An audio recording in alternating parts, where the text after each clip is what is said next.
It was an ordinary evening, the kind of evening that starts like any other.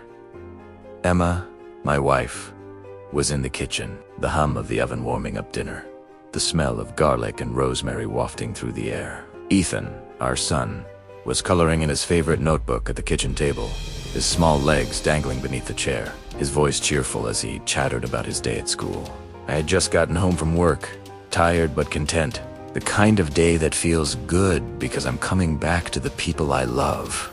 The people who make my life worth living. My life with Emma felt solid, secure, perfect, even. We had our ups and downs, like any couple. But our routine felt like the anchor that kept us together. But that night, everything changed. Dinner was served, and the usual chatter filled the air. Ethan told us about the new friend he made at school, his face lighting up with excitement. Emma smiled warmly, happy to hear about his day.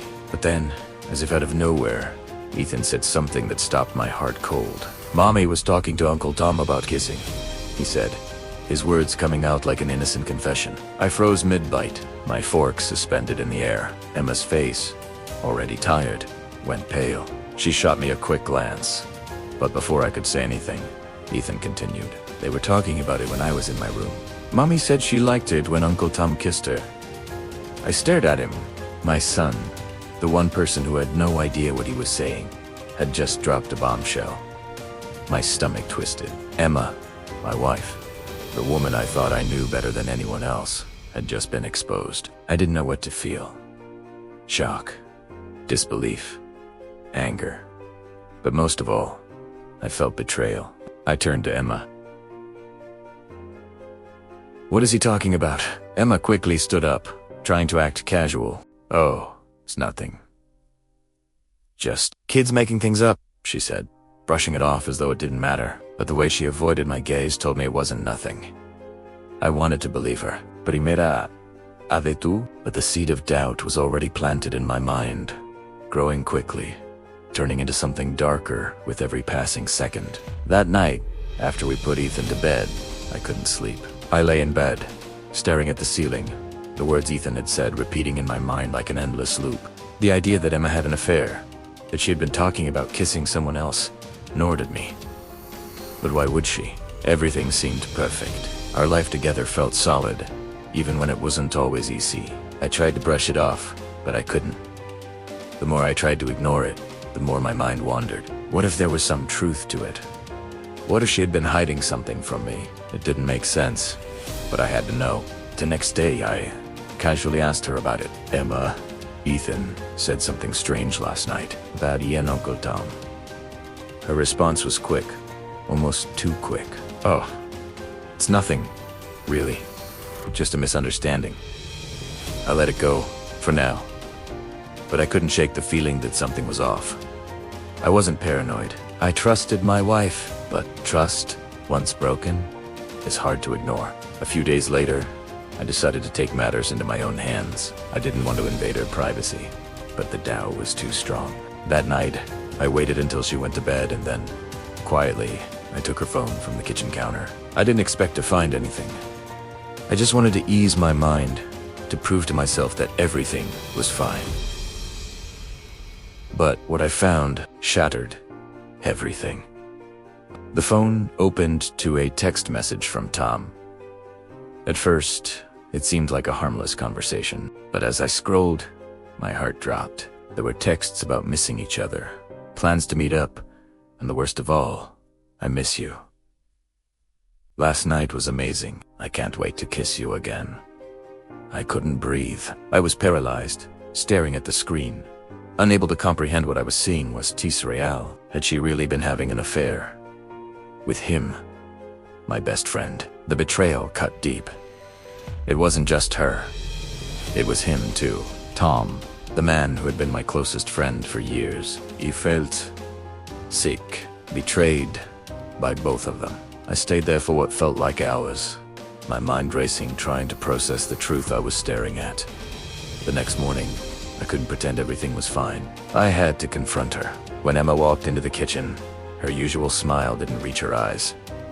She knew something was wrong. I didn't give her a chance to say anything before I placed the phone in front of her. "What is this?" I asked, my voice low and steady. Her face turned white. She looked at the screen, 10 bark at me. She knew she had been caught. Please, let me explain, she said, her voice trembling. But I didn't want explanations anymore. I wanted the truth. Why? Why him? I asked, my voice breaking. I felt the years of trust and love we shared crashing down in front of me. I never meant for it to happen, she whispered. It started with just talking, but then we got closer. I don't know what happened. I wanted to scream at her, to throw the phone across the room, but I couldn't. I just felt numb. How long? I asked. She hesitated, her eyes filling with tears. A few months? Months? She had been carrying this secret for months.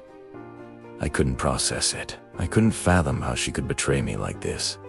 How she could betray us. The days after the confrontation were filled with silence. The trust between us was shattered.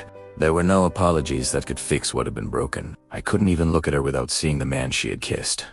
The man I had considered a brother. I confronted Tom. I didn't yell. I didn't ask why. All I wanted was the truth. A admitted it. Just like Emma. It was an affair that they both had kept hidden, thinking they could get away with it. Why? I asked him, my voice cold. Why my wife? Why would you do this to me? He looked down, ashamed, but the damage had already been done. I'm sorry, man. It wasn't supposed to happen like this. Sorry. The words sounded hollow. Nothing would undo the damage they had caused. I stayed for a while, trying to figure out what to do. Emma begged for forgiveness. Tom called and texted, trying to explain himself. But there was no coming back from this. Not for me. In the end, I made a decision. I couldn't forgive her. I couldn't forgive him. The trust was gone. The love was gone. And my life, the life I had carefully built, was no longer the same. I packed my things, and I left. I left my home, my marriage, and the life I thought I would have forever. It wasn't easy, but it was the right choice. I couldn't stay with someone who had betrayed me in such a deep way. Moving on wasn't easy. I still loved her. I still cared about her. But the damage was irreparable. The nights were long, and the days were filled with questions. But slowly, I began to rebuild. For myself, for Ethan, the pain didn't disappear overnight. It took time. But one day, I woke up and realized something. I wasn't just surviving anymore. I was living. I was healing. I began to rediscover who I was before all of this. I focused on my son. I focused on my career. I focused on my peace. And slowly, the weight of betrayal lifted. Years later, I look back on everything that happened and realized that while the betrayal almost broke me, it didn't define me. I became stronger, more resilient. I healed in a way that made me proud. Betrayal, heartbreak, and loss, these things are inevitable. But how you rise from them is what matters. In Heroes.